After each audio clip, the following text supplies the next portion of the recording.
call the meeting to order, the September 24th meeting of the Clemson City Police Advisory Board. And we will begin with our roll call. And myself, Lisa Robinson, present. Jackie Myers has an excused absence. Kevin Doe. Present. Sandy Edge. Present. Stephen Plant. Present. Pablo Lunda. Present. Elaine Masseri. Present. Winton Hunter. Present. And Sanaya Birds. Okay, and we'll now move on to the approval of the agenda. Everyone has it in front of them. It's also posted online. We take a look at it. If everything seems in order, if I can get a motion to approve. Make a motion to approve. Second. It's been moved and seconded. All those in favor? No. Okay, no opposed, abstentions, okay. Very good. We will move on to the approval of the previous minutes, which were from August 29th, and those are also in front of you. It'll take a few minutes if you haven't had a chance to read through those.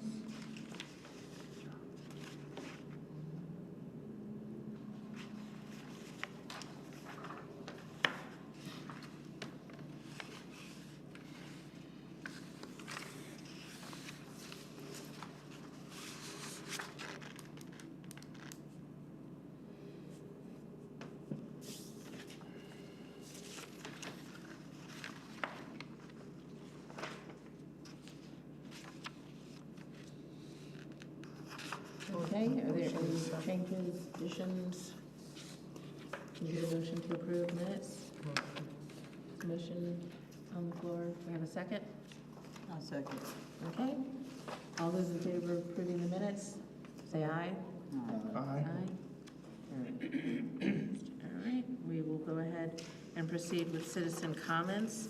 Those are limited to 3 minutes per speaker, and we don't have anyone in the gallery, so and does anyone have anything that was submitted to them from any community members?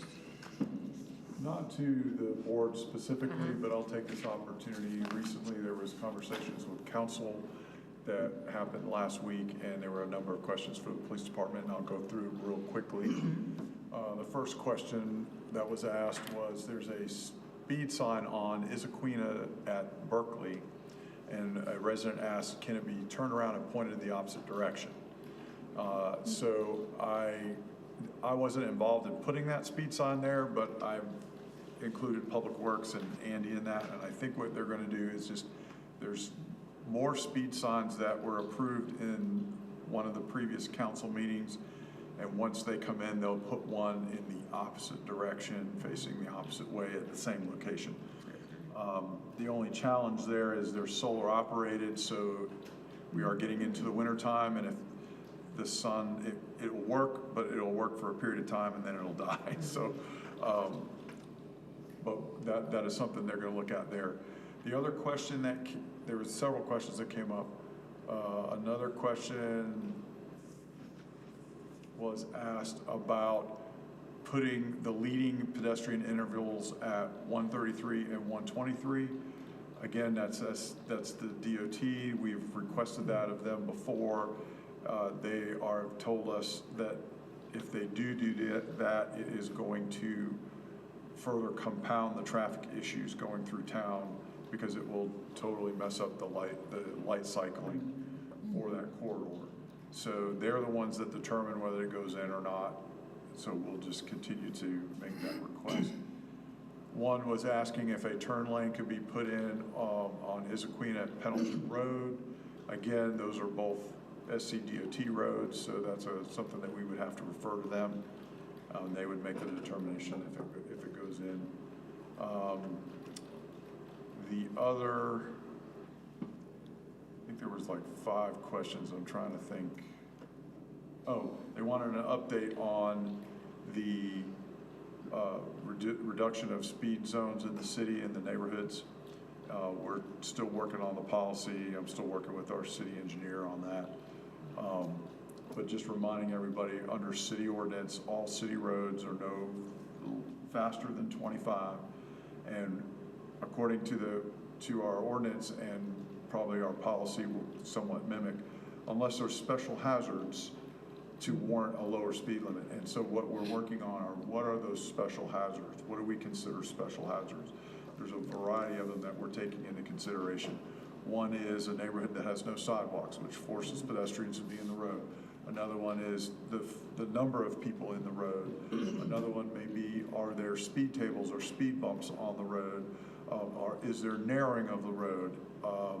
The total width of the road is of a certain size that would be considered a special hazard. So these are all things that we're still trying to define. It's not all inclusive, that list that I gave you, but those are some of the things that we're trying to determine what that is. And if those things exist on those roads, then we'll take that into consideration to lower the speed limit below turn time. So we're still working on that. So it's still a work in progress. And then finally, for the last 2 years, I've been working on trying to solve an issue with some of the residents that live behind the Esso during game days. Once the university takes control of Old Greenville Highway and Perimeter Road for traffic control, especially when they turn it one way, the residents can't get in and out right there by Oak Street. And they want to work on, they're asking for like a permit or something so they can get in and out of that neighborhood. That is a very complex issue. The university, the police department's plan says that the residents are allowed to go in and out over there. The practicality of what's going on there is those intersections are staffed by highway patrol troopers who come from across the state. They're not the same ones every game, and none of them are local, so they don't know the local roads. So all they're looking for is a hang tag that's for a parking space in that area, and if you have a hang tag, they'll let you through. If you don't have a hang tag, they shut you down Perimeter Road. And that's what's happening to the residents that are trying to get there. They're getting shut down Perimeter Road. So it's a logistical issue that if they had a particular hang tag, that would be the simple thing for them to come through. The conundrum comes in where, okay, so who administers those hang tags? If you know anything about that area, it's not just the residents that are on Strawberry and Folger, it's everybody who lives in an apartment back there, everybody who lives in a duplex, everybody, you know, do we give it to the Tiger Park people who come there for their tailgates?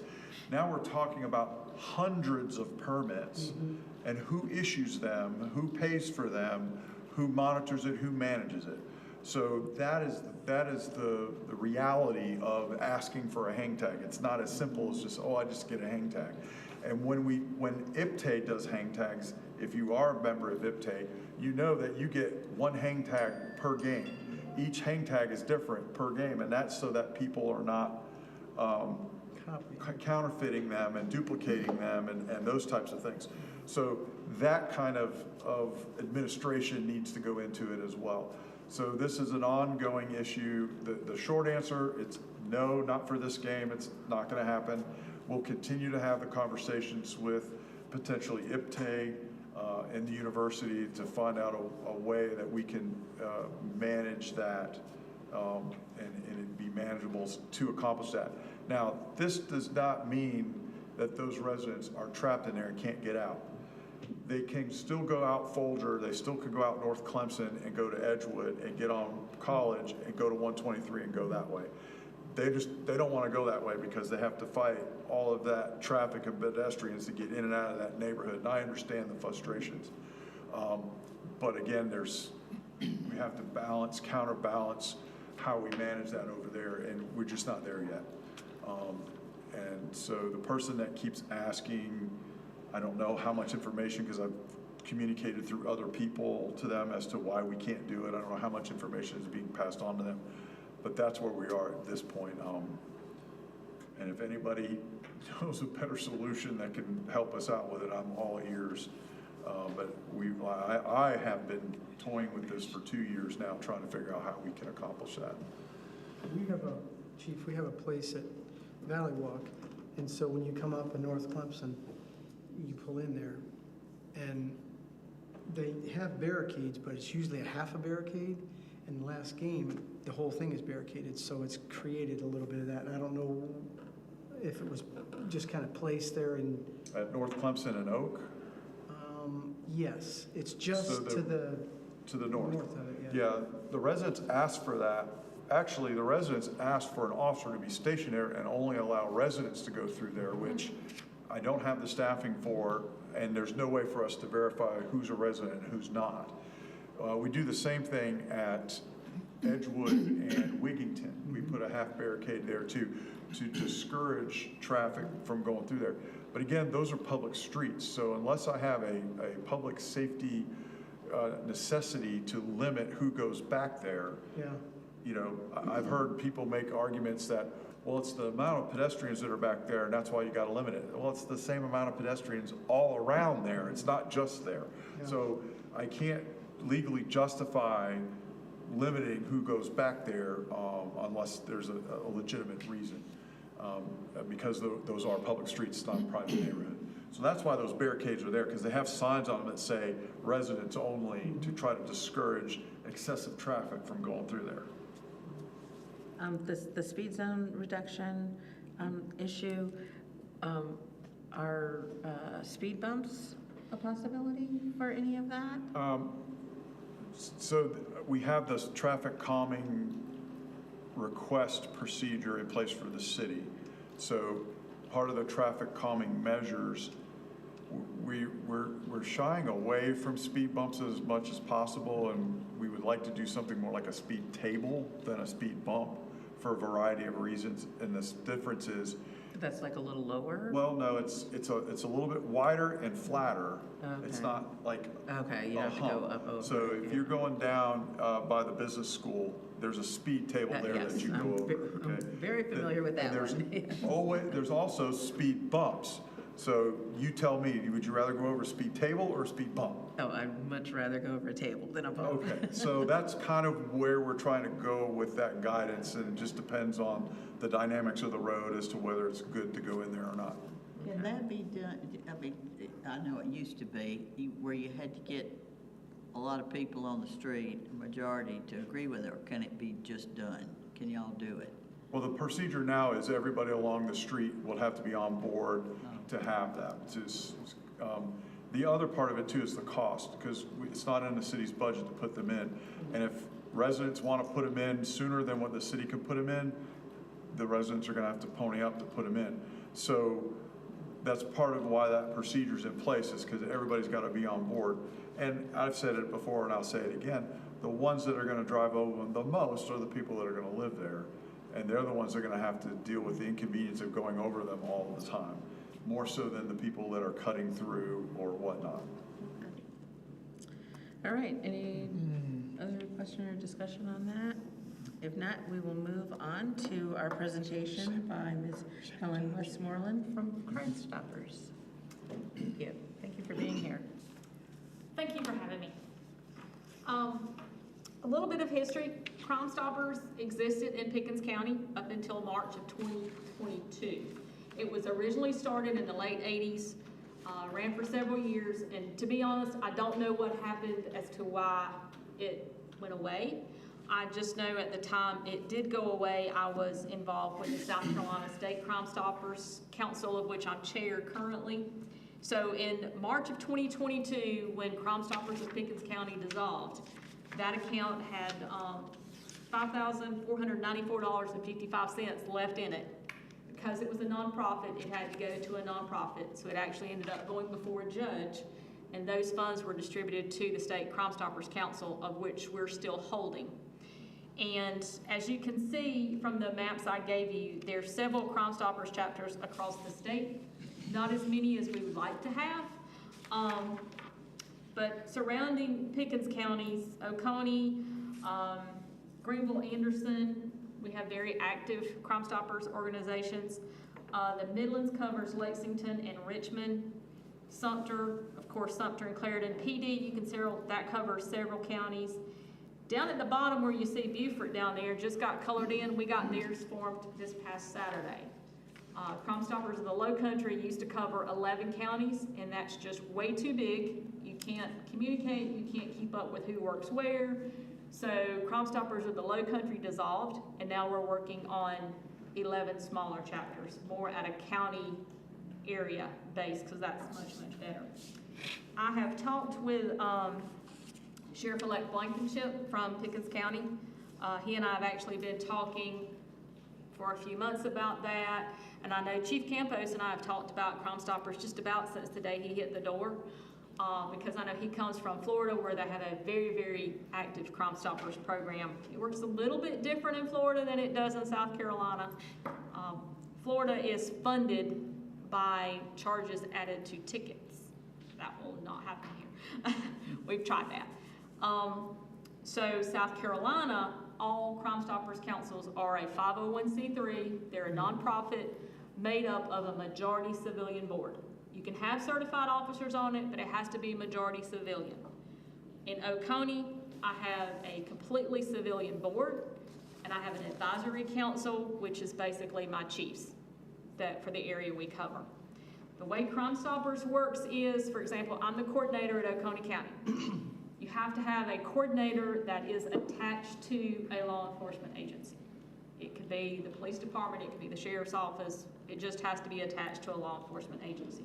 In Oconee, it's always been with the sheriff's office, which is probably the easiest because the sheriff's office has more direct contact and relationships with all law enforcement in your county. So as the coordinator, basically, a tip comes in, mine actually come to my phone. Then it goes to, I look at it, I decide, oh, that's a DNR case. That might be a highway patrol. It could be the city of Seneca, or it could be the sheriff's office. I decide what agency that tip relates to, who should investigate it. Then I send that agency that tip.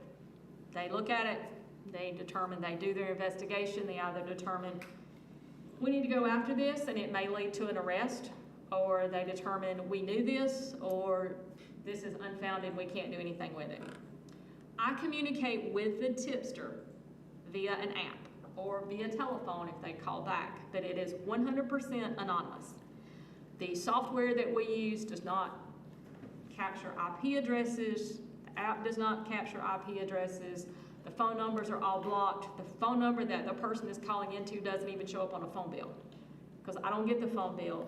I contract with another company and they handle all of that. They just charge me a monthly fee. So that is how the tips come in. If the tip were to come in and say, my neighbors across the street are doing drugs at 123 Main Street. Well, it won't take rocket science to figure out where that tip came from. Then it's not truly anonymous. So my job as the coordinator is to sanitize that. I go in there and take that out. And I say, they're doing drugs at, an area near this address. Once that happens, if the tip leads to an award, then I go back to my board and say, okay, we had a tip come in. For instance, I did this today. I had a tip come in on a case that we actually posted for Clemson PD that identified the identity of a suspect in a crime. That identity led them to 6 of 9 burglaries. Does that sound right? It was a lot more than that. Okay. Last I checked, it was like 6 of 9 burglaries had been attached to this suspect based on that ID that came from that Crime Stoppers tip. That same tip led to additional recovery of stolen goods from Clemson, as well as stolen goods from Oconee. Some of them in Oconee had not even been reported yet because the students hadn't come back. They were at the Pier Apartments and they hadn't come back and realized their stuff had been stolen. So based on that, we issued that tipster a reward. And they are picking up rewards at a local bank. I basically tell them your tip led to an arrest. If you're interested in a reward, you need to go to this bank. You need to tell the teller this, and the teller will give you X amount of dollars. They put cash through the drive-thru. There's no checks. The person, I tell them, just give them this information. It goes against everything that makes sense in banking. Because I'm saying, hand the teller a note. Don't say anything, just hand the teller a note. So that kind of goes against the grind. You have to find a really good local bank to work with because they're not endorsing a check. They're not asking for ID. Everything we do goes against all banking regulations. I'll say that up front. So you have to have a good local bank to work with. But That's how we process the tips. And what we're kind of here for you to be thinking about is we need to develop a Pickens County Crime Stoppers Board of Directors. And the ideal thing would be to take somebody from this area, somebody from Easley, somebody from Pickens, and those type of things, so you have representation across the area that we're servicing. So the main thing is for you to be thinking about if that's something you would be interested in, so we can kind of get this group together with Sheriff Blankenship. I know at his agency, he's still doing some, I guess, fine tuning on staffing since he won't officially take office till January as to who that coordinator will be there. We've already talked to some folks at the university. We've got somebody there that's willing to handle the tips from the university. I think the chief's already got that worked out for here. It is a great program. And as you can see from the stats that I gave you, that was nationwide or statewide last year. I will tell you, as of this morning, in Oconee County alone, I have received 235 tips this month, or this year to date. We have made 24 arrests, cleared 32 cases, captured 2 fugitives, paid out 12 rewards. Trying to think what else. I had recovered $10,000 in property. It may be more now if there's more cases attached to that particular one. But that was what I was at when we calculated the reward amount. We do training with the state council. There is a South Carolina state council. We meet quarterly in Columbia. We have a business meeting, and then we also have training. For instance, in November when we have our next meeting, we will have somebody there from the Secretary of State, the Charities Division. Because in order to be a Crime Stoppers chapter, you have to be certified with the council. And basically, we're checking behind these Crime Stoppers chapters to make sure they have that majority civilian board, that they're holding board meetings, that they're registered with the Secretary of State as a charity. Everything that that nonprofit legally is supposed to do, we're checking behind them to make sure they're doing it, because the last place you want to see that not happening is with the Crime Stoppers. So that's what the state council is for. We come up, we work with the new boards, we help train them, all kinds of stuff. Cost of operation depends on your county size. One of the things you'll have is the tip reporting software. This is our website where we can put missing people on there. We can put wanted suspects. We can do all kinds of things. If you would, Chief, can you go to, click on submit a tip right there. That's what pops up. That's where the citizen can go in and put a description of what's happening, list the offense type, and report everything about that crime. And with the time somebody fills that out, it takes about 3 seconds before it pops up on my phone that there's a tip there. That's how the information comes to us. And then you relay that to I relay law that to the enforcement. agency. And the coordinator kind of serves as I'm the connection between the media, between law enforcement and the board. Most people that report crime, I will say a large percentage, don't collect the reward. A lot of them, when I put it back in there and say, your tip led to an arrest, are you interested in a reward? A lot of them say no. Matter of fact, so many say no that I quit writing checks until they send it back and tell me they're interested in the money. Most people submit tips anonymously because they don't want to get involved, they don't want to be subpoenaed, or they're fearful of retaliation. Well, that's what I'm wondering. So you contact law enforcement with that information, and there may be things that you kind of redact depending upon what the situation is, but where does that record lie? It stays strictly in this system that only people that have a registered login have access to. So if there is a case, though, and they do want to subpoena someone as a witness, they're not going to be able to use that. The Crime Stoppers is protected by South Carolina state statute. So, okay. So So your anonymity is completely maintained throughout the whole process? Yes. That's not anything? When we receive the tip, we still have to verify the information. So no different than someone randomly called us on the phone and said, hey, Susie Q did X, Y, and Z. Okay, well, who are you? Well, I'm not giving you my name. Click. Well, all right, well, who's Susie Q? Let's go find out where was Susie Q on the date and time it happened. Oh, wait a minute. Susie Q was there. I mean, I got Susie Q's cell phone, and now I subpoena her cell phone information and puts her cell phone in the location of the crime. So we still got to do our investigative Right, so work. this is then out We're of not that just going by the process. word of the Yeah, tipster to right. say, Susie Q did it, so I'm taking Susie Q to jail, because I have no proof that Susie Q did it. Yeah, the tip is not probable cause at all. Yeah. They still have to work the case. And with that, they still, you know, a lot of times if the tip leads to an arrest, we don't put it out there that the tip led to an arrest.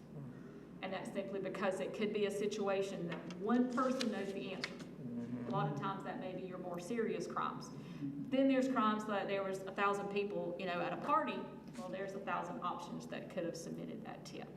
So that's kind of the difference. If Susie Q calls dispatch and tells them that, Susie Q just did what she did.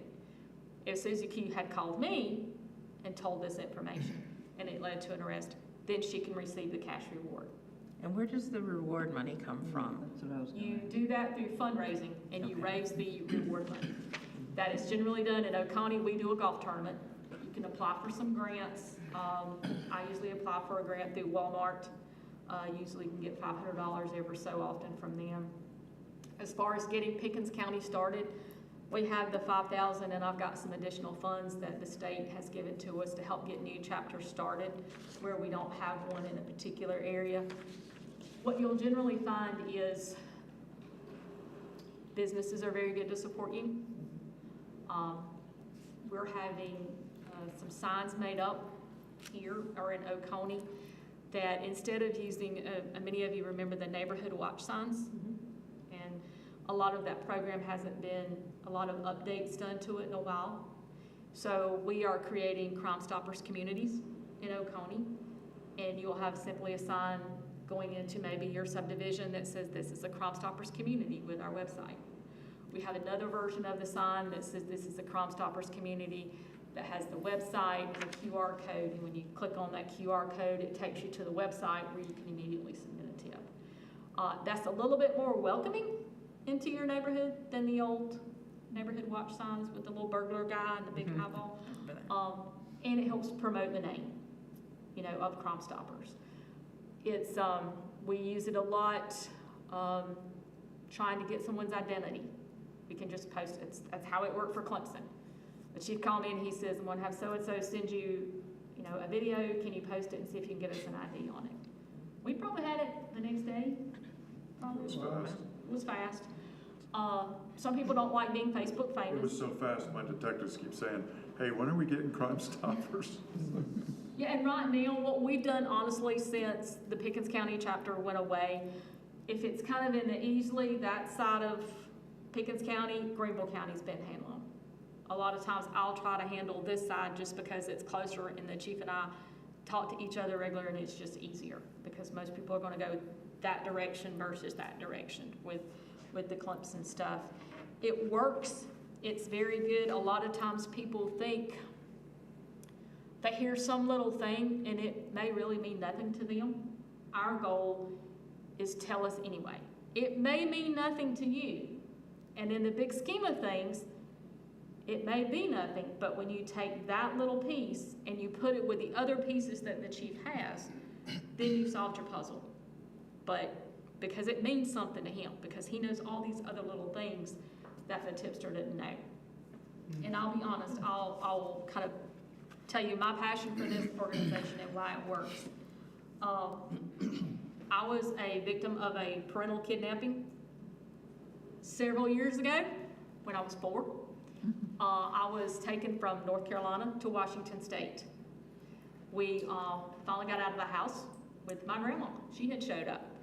And I happened to, first time I got out of the house in about 6 to 8 weeks, and I chose a woman in a grocery store that made eye contact with me, and I asked her to call my mom because I was with my mom, or my dad, but I was supposed to be with my mom. This lady goes and sits in the parking lot and waits on us to come out. Follows us home, sees where we're living.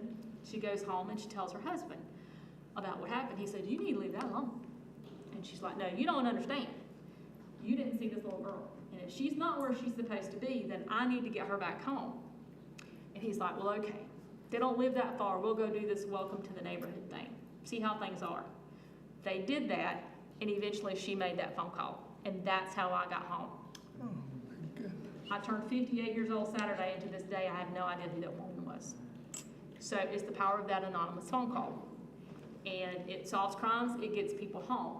In Oconee, for example, our original bylaws said it had to lead to an arrest. One of my prior investigators that's retired now, he's like, so why does somebody have to get arrested or died? Well, I don't know. I didn't write those. And he's like, at the time we had maybe 2 missing people. Now we have 5. And he's like, I need a body. He said, if I could find some of these missing people, I would come a lot closer to getting this case solved. But you're requiring an arrest. He said, I need money to get somebody to tell me where these people are. So we went back and changed our bylaws. So now I will pay out if someone can lead me to any of our missing people. As soon as positive confirmation is made, we would pay that tipster just to recover their remains, if that's the way it turns out to be. Because then officers have something to work with, and it provides closure to the family.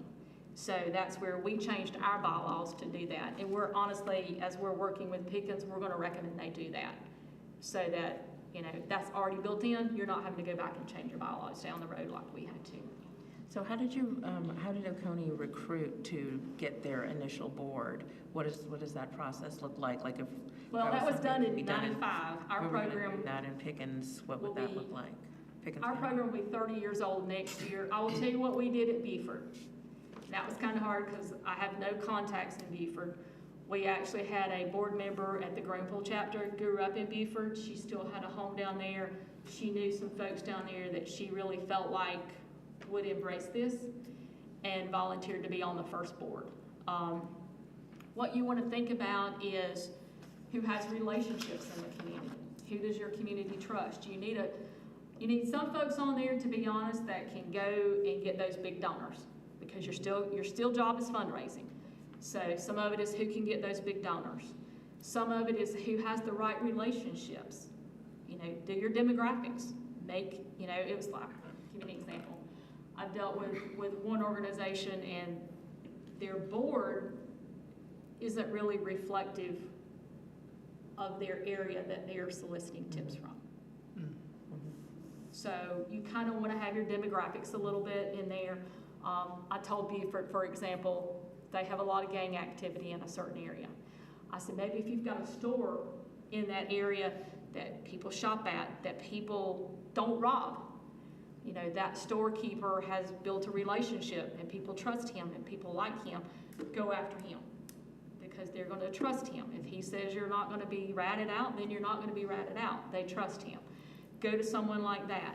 It helps to have a contact with schools. We've always had somebody from the school board or school district on my board to kind of help us with students, to build that in so they can anonymously report crimes at the school. That's kind of where we came up with them. We've gotten some of our board members recently from our Citizens Police Academy. That's a great place to get it. But you have to, of course, find somebody that believes in law enforcement, number one, and wants to do what they can to help. A lot of people want to help with law enforcement, but you're very limited on how you can do that. You can't just put you on the street because you want to volunteer. So it's just kind of the way you're serving. Crime Stoppers is a great way to allow those people to serve, from working golf tournaments to when you do an event and you have a booth set up, to making people understand, no, it's truly anonymous. I mean, I have one lady, she met in meetings with me for probably close to 2 years before she finally ever started submitting any information. That I could get them that convinced it is truly anonymous. I don't know who you are, so even if the chief comes to me and he's like, because I've had investigators do it, I need to know who this tip was from. I have no way of telling you. And if it was on there when I originally got the tip and I deleted it, I'm not telling you a story. I have no way of telling you who that is. Because in order to follow the state statute. It has to be protected. And, Well, thank you for bringing this information to us. I definitely appreciate it. Did anyone else have any questions? So I don't think this is something that we as PAB would be able to initiate or establish, but is this something that Well, we could- advertise through the If city? there is a board member that wants to become a member of the Pickens County, then that's And then that would, could definitely get it something they started. can do. Mhm. There's nothing here that would prevent them from doing that. Another thing you could consider doing, but, you know, again, based on what Helen just said, you want somebody that really wants to be on the board. But where I was gonna go with that is we can appoint somebody to be on the board from our board here. But again, we want somebody that just wants to be there, wants to put the time in, wants to help fundraise, wants to do those things. So, you know, I would probably shy away from that, but doesn't mean that we can't help with that. You know, we have our golf tournament every year that we raise money for the different things that we do. Once this is established, some of the money we raise for that, we could put towards tips to help with the fundraising. I mean, there's a variety of things that we could do. The thing is just getting it going. So what I don't know is, I know you've been talking to Sheriff-elect, and I don't know where he is in the process of the organization starting. right now, the organization starting is building the potential board. And that's why if no one here wants to be on that board, that's totally understandable, but maybe you know somebody that you think would have a passion. And there's for nothing that. to say that one of us, or more than one of us, could help him get it started. It doesn't say you have to continue to stay on it. You have to be a resident in a certain area, you have to be a certain age, those. 'cause You have to we pass a specific background check. requirements. Yeah, you have to pass a background check. We don't make you be a resident in Oconee. We have a person that owns property in Oconee, but his primary residence is in Greenville. And I'll be honest, he played in my golf tournament every year. He kept offering to help me with the golf tournament. And I said, well, have you ever thought about being on the board? And at the time, I didn't know he lived in Greenville. And he's like, no, I just want to help you on the golf tournament. I said, okay, that's fine. And probably about 3 days later, he called me back and he said, I got to thinking about that. I do want to do that. And then he has come on the board since then. You have to do a background check, of course. Some familiarity, of course, with your area and the people. You need to know the movers and your shakers. I mean, because a lot of it is getting the word out and helping with the fundraising. And the fundraising becomes really, once you get your base of what it costs to operate your software, your website, and your board insurance, then really it's just the tip money. And ideally, and I'm presenting this as we're talking to the municipalities and the law enforcement agencies that would be a part of the Pickens County Crime Stoppers, I'm suggesting that they talk to their city councils and ask them to go ahead and build a small amount into their budget to regularly fund that. Just the operational side. Because if you take, you know, everybody pitched in, if you pitched in $1,000 in municipality, you're golden. But, you know, if you could get a little bit of money in, then you're covering your overhead cost, so you're really only raising money for your tip money. Because, you know, personally, I don't want to ever use tax dollars to use for tip money. So, you know, all of my tip money completely comes from the golf tournament and those funds we raise. And so, and each Crime Stopper operates under their 501c3 independently in Yes. their area. So there's one in Oconee, could be one started in Pickens. Is there one in Anderson County? Anderson, Greenville, the map there shows you, there's a few that share a county. Sumter covers 2 counties. The Midlands covers Richmond and Lexington, and then Crime Stoppers of the PD, you can see there, it covers several counties. I don't recommend doing that. We've seen that happen. That was gonna be the next question, is if that. I wouldn't do more than 3. Mhm. And the reason I say that is it becomes too far spread, and that coordinator, I mean, I do good sometimes to keep up with who's changing positions in my agency alone, but when you think, you know, I've got to try to keep some sort of handle on who's working at Clemson, West Union, Walhalla, Seneca, and all those different ones too.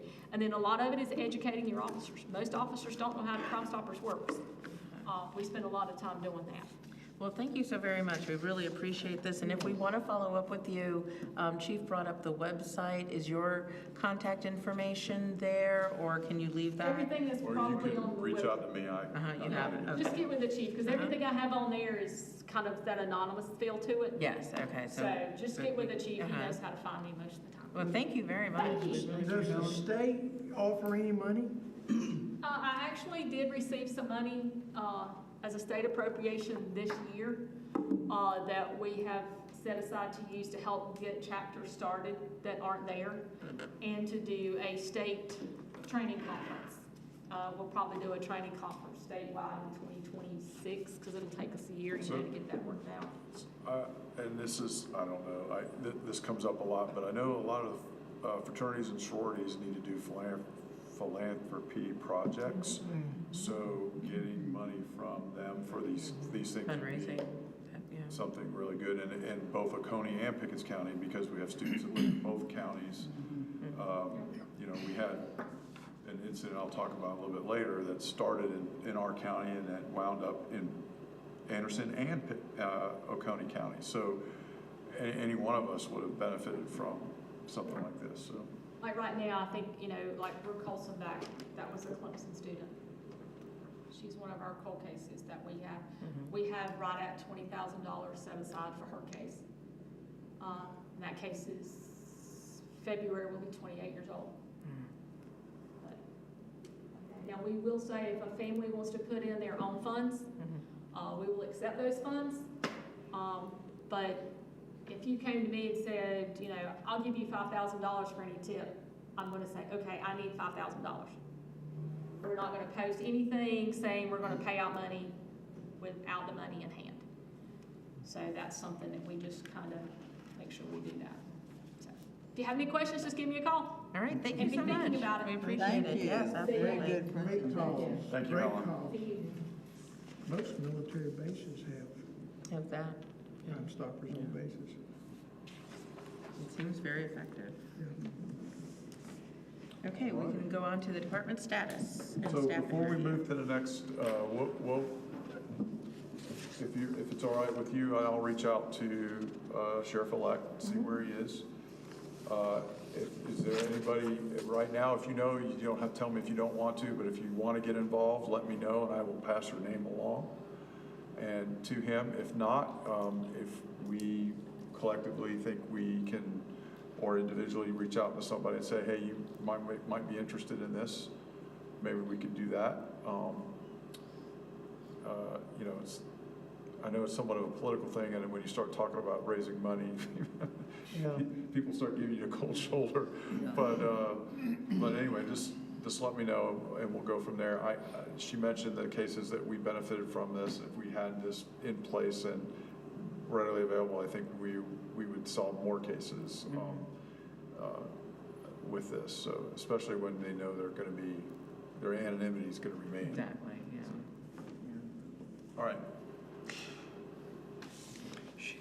I guess department status, right? All right, so we still have 2 officer vacancies right now. The 2 officers that I recently hired that were certified have both completed their FTO. And then I have a jailer who completed their FTO, so an upcoming council meeting, they'll be sworn in before council. We have 1 dispatch position that we're advertising for. We job offered 1 dispatcher. She starts next week. And we've hired back part-time one of our former dispatchers who had retired, so kind of fill in the gaps until we can get our full strength up. As far as the status of the agency, the 7 new cars that we got this fiscal year are in the process of, several of them have already been striped. We're now getting ready to send them to what we call the upfitters, where they put the center consoles, cages, cameras, all the equipment that needs to go into the cars. They'll be radars, that kind of thing. That will start here shortly, and we'll be issuing those out.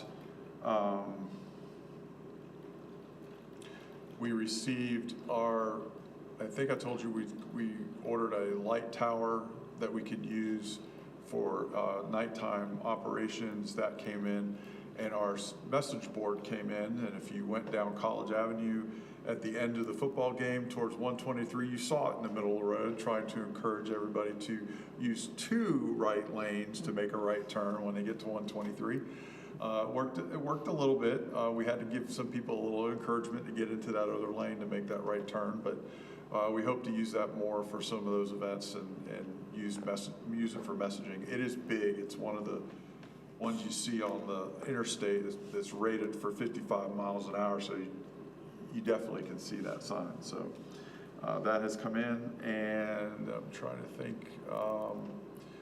We just finished hosting another leadership class through the FBI LEADA program at the department. It was full. We had officers from all over the area, including Georgia, North Carolina, and Virginia, that came to the class. This week we are holding a Glock Armors class for one day, so we have, I think there's 38 people in that class, and they're from all over as well. So we're hosting more and more training and pulling in folks from all over. So the benefit of that is when we host them like that, we get a couple of positions for free. So our staff can attend it for free versus paying for it, and it gives us the opportunity to get some free training there. So we are working on that. I know that we're getting close to the holiday, so we're gonna have to start planning our holiday event. And I think I have a tentative date for the golf tournament in the spring. I'm pretty sure it's in April, but I don't remember the exact date. I gotta look it up, but those are the things coming up with the department. Okay, any questions on that? April 29th. For what? April 29th. Okay. April 29th, tentatively. Any questions for Chief on the report? If not, we'll Yes. move on to crime review. Oh, go ahead. Yes, we'll follow under crime review. There's some messaging this week to Clemson students about drink spiking downtown. Okay. Do you have any additional, I guess, comments or information about that? So I was going to cover that in my crime review, so I'll Sorry, move right into the crime review. Okay, that's a good segue. Just to go over the numbers real fast, the good thing is in the month of August, we didn't really have a lot of the, obviously no murders, rapes, sexual assaults, robberies. We did have an aggravated assault reported, a lot of 15 what we call simple assaults. We had 9 break-ins. We had 11 break-ins to cars, so the 9 break-ins were apartments. And being that was August, some of those were the Miss Dreo, the one that she talked about, the tip, that some of those burglaries were reported during that period last month. Let's see, motor vehicle thefts, we had 13. Many of those are scooters or mopeds. Most of those is what those are, and a lot of, when the students came back in August, reported them missing, so that's where a lot of those came from. We had 11 narcotic violations, several drunk and disorderly. Between liquor law and drunk and disorderly violations, we had 80. A little over 80. Let's see. So to kind of dovetail into that, guess how many inmates we had in the month of August? Can anybody guess? 3. I'm sorry, How many arrestees did we have in our jail last month? I'll go with 3. 119 What? Oh my goodness, for the but month of August. what's our capacity? Say again? What's our capacity that we can Oh, hold? so that's over the whole month. So yeah. we have 5 cells in, Yeah. and we can put multiple inmates in each cell depending on the dynamics. Most of those are for drunk and disorderly or public disorderly conduct charges. We had a lot, so Saturday night, we had 11 in the jail. The weekend before that, we had 11 to 15 in jail. So the game day weekends is part of those Is numbers. this different than in previous years, or is this about average? It was, so It seems like, that is about a quarter year to date, because year to date we had 424. Now, of the 119, 99 of them were Clemson police arrests. The others were the university, because we do take the university arrests. So, but that's also arrest warrants, those type of things. I know we have a detective who's finishing up an exploitation of the elderly case where we had a worker of a assisted living facility that was stealing funds from residents. So now that was just one arrest, but you know, we still have those type of cases going on where we're making arrests. We did 910 traffic stops in August. We issued 435 citations. We had 5 DUI arrests. We had 45 vehicle collisions, 6 of which had injuries. And we had 5,277 calls for service just in the month of August. So we were very busy last month. We've been very busy this month. To dovetail on what you asked, there are a couple things I want to talk about. First, I want to talk about, we'll talk about the one you asked first. The university put messaging out about drinks being spiked in the downtown area. We have taken a handful of reports of people who suspected that they've had drinks spiked based on their symptoms and based on what they experienced the next day. Not all of the people who reported had testing done, so it's difficult to confirm whether their drinks were spiked or not. We can only go by the symptoms that they tell us that they experienced. But we have had a few tests done, and the tests did come back with foreign substances in their system that they claim that they never took. So because of that, we shared that information with the university. Most, if not all, were students, and they were all in one or more of the downtown bars. So we're asking people to be cognizant of that, and if they see anything, to say something. So far, nobody's really come forward other than what the rumors are that we keep hearing. We're not hearing who's doing it, why they're doing it. Some of the rumors that we're hearing is saying a little bit or alluding to that, but nothing confirmatory.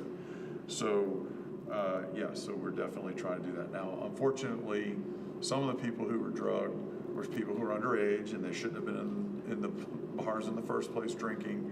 Some of them had fake IDs. A lot of the drunken public arrests that we made, they had fake IDs with them, and they were underage. So we still are battling those issues. but The other case, they're still using the technology, right, to check for the face? some right? are, some are not. Some of the bars have started using them again. Some are not using them as diligently as they should, and there's nothing that I could do other than encouragement to have them use it. So it's unfortunate, but that's the case. The one location where most of the rumors are coming from, where it's happening, they're not using the Age ID app. They're using a different scanner to detect whether it's a fake ID. We have had bar owners come forward concerned about this and asking for some assistance, and are talking about handing drink covers and other things out to patrons and that kind of stuff to help stop this. So there's responsible bar owners, business owners that are trying to do something for it. So it's not just totally being overlooked, but that's why that messaging went out. The other two things I want to talk about is we had the unfortunate kidnapping event that occurred on the edge of campus in the city, where a sex offender who just got out of jail approached several people with a story that he was needing help, and convinced, unfortunately, a person to give him a ride, and he gave directions to that individual to a location that was actually in Anderson County, where then he attacked the person. Thankfully, a passerby heard what was going on and was able to separate the two, and he was later then caught in Oconee County. I bring that one up to say that no crime occurred in the city of Clemson. That individual could have approached anyone in the city of Clemson, on Clemson University, outside the city, in the city of Central, and done the same thing. It was not, we do not believe there was any kind of targeting going on other than maybe the demographic. The unfortunate thing was he approached several people prior to getting the person that was willing to help him, and nobody called law enforcement. And that is discouraging, because when something like that occurs, you know, hindsight's 50-50, but the story he was using was still a little abnormal. And as a matter of fact, I think some of the people that we talked to, they felt like he was trying to force his way into their apartment. And I said, well, why didn't you call the police? And their answer was, well, I was late for class. Well, that doesn't mean you can't call it in, give us a description to see if we can go in the area and find him and figure out who he is and what he's doing. You don't have to stick around for us to do that. You can call it while you're on your way to class. But unfortunately, the area it was in, it was mostly students. Nobody called us in that situation. So they're trying to get messaging out, and we hear it, we've heard it since 9/11. If you see something, say something. It's more than just terroristic threats and that kind of stuff. It's anything that looks out of the ordinary. This is why the police have a job. It's our job to go check them out and make sure they are who they're supposed to be there, and everything is the way it's supposed to be. Do you think that, I understand that situation, the person said they, you know, it was their timing, they had something else they were doing. Do you think it deters people because they feel like they don't want to get involved? They don't want an officer to come to their door and follow up with them and take a statement? So in thinking about the Crime Stopper conversation, until there is a Crime Stoppers in the county, do departments ever have an anonymous tip line? So we have on our webpage. That they might feel more comfortable using? We have on our webpage where they can submit an anonymous tip and put it in. But they can also call, and they can block their number, and they can say, I want to remain anonymous, I don't want to give my information, but this is what I see. And at least they give us enough information that we could then follow up on, and if they want to remain anonymous, that's... Just messaging, getting that out so that students feel comfortable doing that, yeah.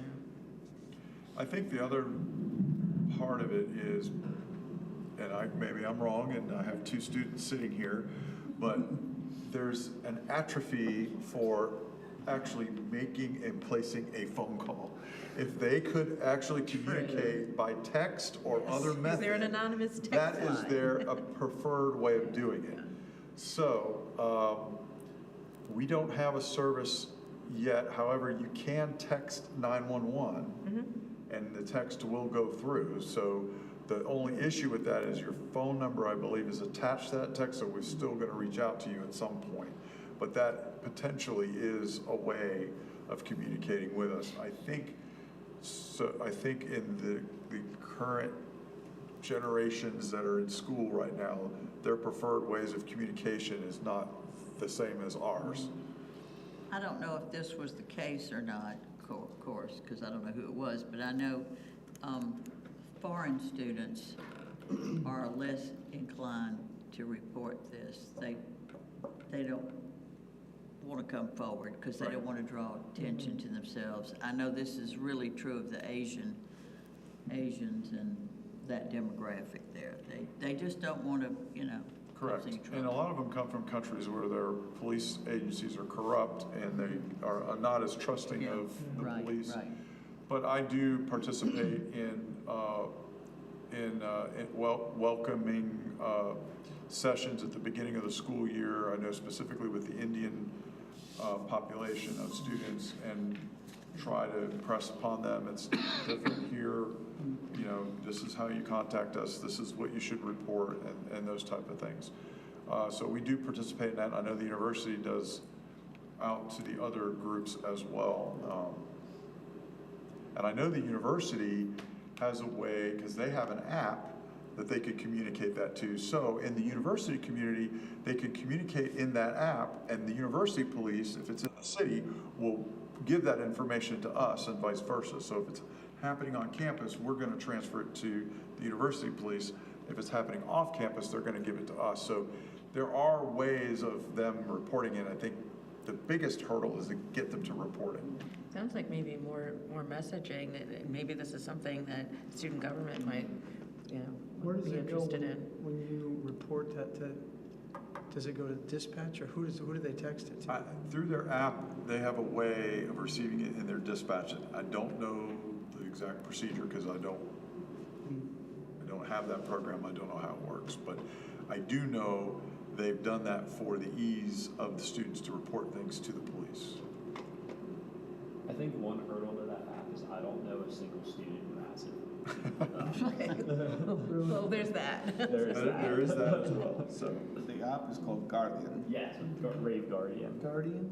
Yeah, and it does, once you open it, it has an option to text dispatch, you know, so you can send a dispatch. Also has a call 911 button. So I'll have to look at that because So maybe as a just city, encouraging students to we've do just that. purchased the Rave platform for text messaging to get emergency messaging out to the community.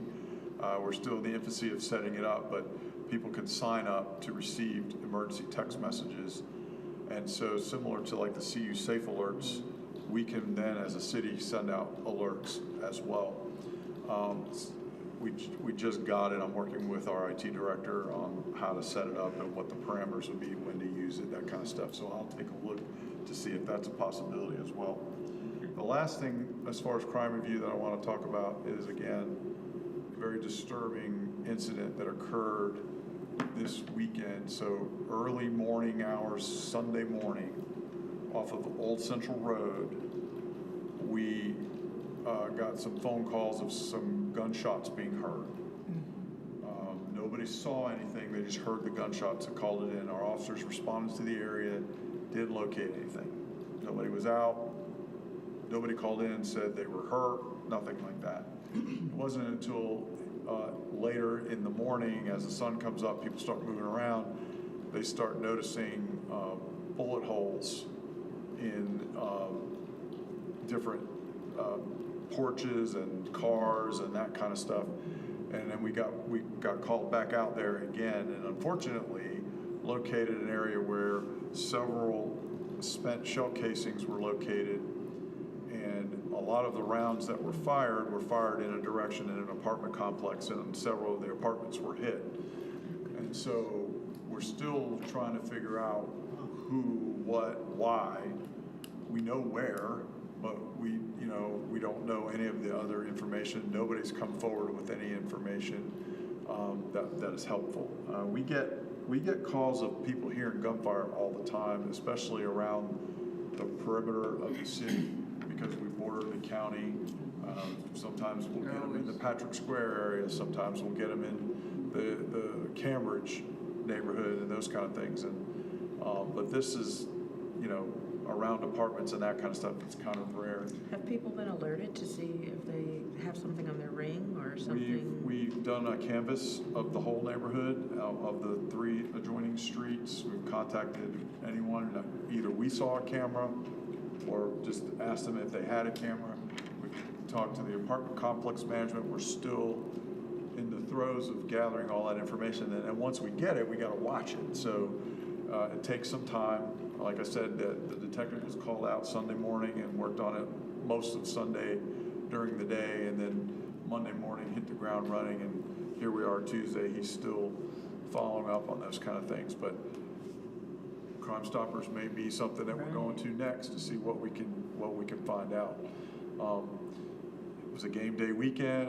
We don't know who was, I know it was parents weekend. I don't think it was any parents going after one another, but, you know, we are a transient community and we get people that come from outside the community. So sometimes these things, because of that are And maybe more they were a difficult. distance away from the apartment complex that they were able to do. I mean, it wasn't like Well, where we someone found the shell saw- casings in relation to where the bullets landed, there was quite a distance away. So we don't think the apartments Not were like the they were in the target. parking lot. It was the backdrop of whatever the target was, and that's just where the rounds went. Can you say the number of rounds? Well, we don't release that yet until we know who the players are. I see. But I can say it was more than one firearm. Can you say if it was a large That's scary. firearm or a small one? I don't want to release that information yet. That's really. More than one. Chief, I would like to mention too, just especially for students at the university, our police department website, you can submit a tip anonymously, and it tells you what to do if you want to remain anonymous. Those tips go directly to dispatchers who can do something about it pretty quickly. It does go through. Yeah, the only hiccup to that system is it's email based, and sometimes there's a little bit of a delay before the email gets But delivered. that would be But good. it's usually within Yeah. 10 minutes of being submitted. Because the student who didn't want to say anything at that time, I got to get to class. Once they get to class and they sit down, they could just easily do, yeah, if they know that, yeah. That actually, I mean, you just go to our main website, under e-forms, it says complaint and crime tips. When you click on it, you just fill it out and submit it. But it's, I mean, there is, like you said, a little bit of a delay, but they do get it relatively quickly, and they do put it in and, give that information to the officer. And it plainly says on here, if you wish to remain anonymous, please type anonymous in the field. Because we don't necessarily need to know who you are. We just need the information. The only issue I see with those kind of things is that you gotta know that you have to go to the website and then. kind of Right, so that's like the hand it to messaging, yeah. To me, if they were texting, everybody knows how to text, and if there were like a text, I don't know, a number, that might help to say, University number or something? well, So when I do my press releases and I say you can remain anonymous, I try to steer people to the website. I try to do a link, but this link is so long, I can't get it in there. So I try to tell people, go to the website, go to eForms, submit a tip. You can remain anonymous. And hopefully people can follow those directions, but our website's gonna be revamped with the rest of the city's website at some point, and hopefully it'll be easier to get to after we do that. I'm surprised to hear that the students don't have the app, because the university spends a quite amount of resources trying to get Exactly, people to get the app. They advertise it a lot, but Yeah. I don't know many students who have it. Yeah. I think the interesting thing, though, that might be useful for messaging is knowing that you can call 911 anonymously, that you won't have problems if you can call from a blocked number. Well, you can't call 911 you can't block your number from 911. Okay. But you can call the non-emergency number and block your number. So if Okay. I think it's star 57, and then you dial the non-emergency number, it just blocks the number from coming through. Okay. Now, if you dial 911, it's gonna record your number, that's gonna come Regarding through. That's good to know. Or that when they pick up the phone, you can tell them you want. You tell them, I want to, you're anonymous, you That don't would be have to, good. your number will come through, but you just tell them, look, I don't want to give my name. Okay, thank you. Any other questions or discussion on that? Chief, maybe a brief comment. How'd the first two games go on traffic, your opinion?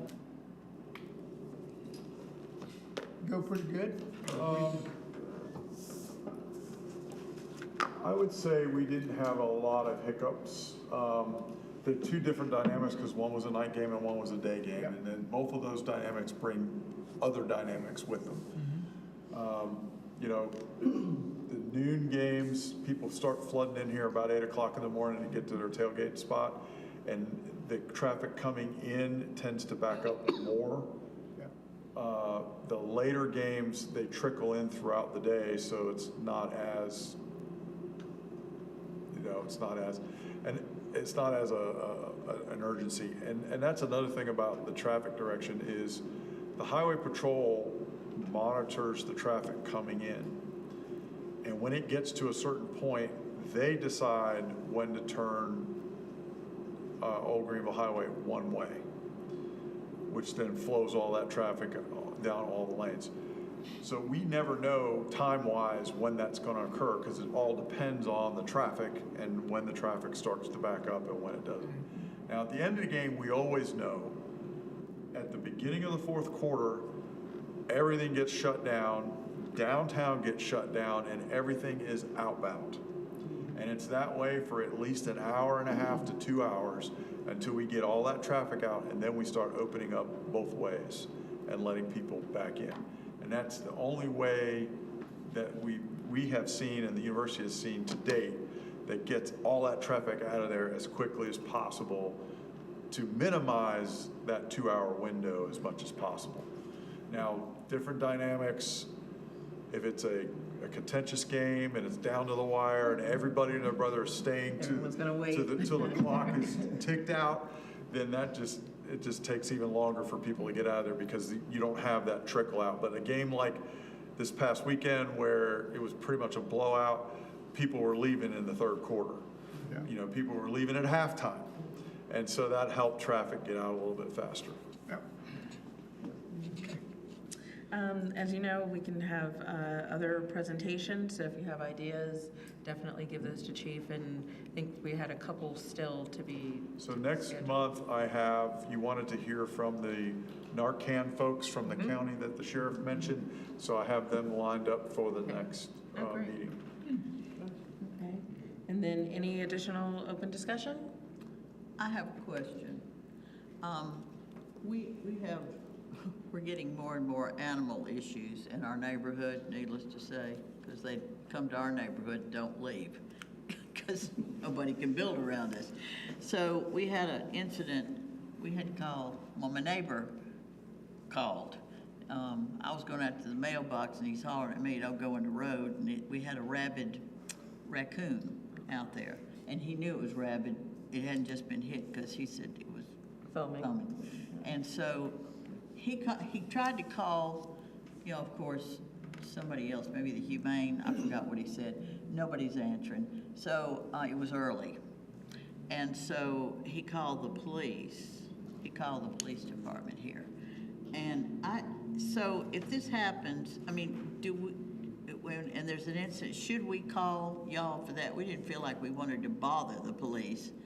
Call us, especially if it's too early and the other offices aren't open yet. We have the after hours numbers to call. So if we go out there, normally what they're gonna do is they're gonna have us go out there anyway and verify that it's rabid before they'll respond. Yeah. And then we have some resources if it's rabid, if we have to dispatch the animal, whatever, we can do that, and then they can come take whatever samples they need to test. They came out, I mean, but by that time, it had kind of wandered, it was kind of like this, down into the wood. We got so many woods, and they went and down, probably going toward the creek, I don't know, behind my neighbor's house, and we were concerned about that because they got 4 little girls that play in the backyard. But we notified them because they weren't home when all this happened. I even have a picture on my phone of the thing. But anyway, we just didn't want to bother the police, so we should call the police. By city, I think it's in city ordinance, we're the designated animal department for the city, and then we rely on the county to basically back us up on it. With all the wild animals that we're getting now because of all this, I would like to ask that if you think it's necessary to have an animal control officer. Do you feel that necessity at all? Doesn't the county? Well, the county will, but there's a lot of towns do too. I know, yeah. Yeah, it's something that's been discussed in the past. It's a cost issue. Yeah. And I could definitely get into the weeds on it. Obviously, not only you're talking about personnel costs, you got equipment costs, you have training costs. And there's things that we'd have to look at how many animal calls a year we get and whether it's justified. Right now, I'm not aware of an overwhelming number of animal calls that would justify it. And then that's what the administrator is gonna ask me, is what's the justification for this position? I think unfortunately, we're just gonna have to experience more instances and have those numbers before we get a serious discussion as to whether we actually need one or not. Now with the new sheriff coming in, maybe we could work something out where they're kind of decentralized and maybe there's one a little bit closer to Clemson than Pickens. How many, do you happen to know how many animal How many do control they have? officers they have? I can't, I don't know. They had only 2 for all of Oconee County. Oh, goodness. Wow. Can you imagine? Yeah. I don't know how many they have now, but that's how many they have. Okay, if there's no further discussion, can we get a motion to adjourn? Oh, before we Oh, adjourn. go ahead. And I'll bring it up next meeting, but some people on the board's terms are ending, coming up at the end of the year. Do we all know who that is? I think mine comes up in February. In February, it's coming up. So I just wanted to bring that up, because we'll have to take a look at the list, because you could apply again, but then you're limited to how many times you could apply, so. Can we you may send have the some- list We'll send it to the group. us? Yeah. I'll have Carlos send it to the group, just because we're getting close to, we got October, November, December, and then technically January 1st is when the next one, except for the students are school Right. year. So, so I just wanted to throw that out there, just be on everybody's mind. So then when does the next application period come out then? In December, they'll start sending it out. Okay. November or December, I forget. Usually in October, October, November? Okay, soon they'll be. Oh, So we'll send it out to see which positions will open and who's eligible to reapply and who's not. Go from there. One more question. Oh gosh, what was it? I can't even remember now. I've asked so many questions. If you go on vacation, how do you apply to have a house checked? On our website, in the same location, I'll go back to it. If you go to, where's Vacation Watch? Right there, under e-forms, same place where crime tips are. If you go further down, it says Vacation Watch. Okay. Click on it, fill out the information, and it gets sent to our dispatch.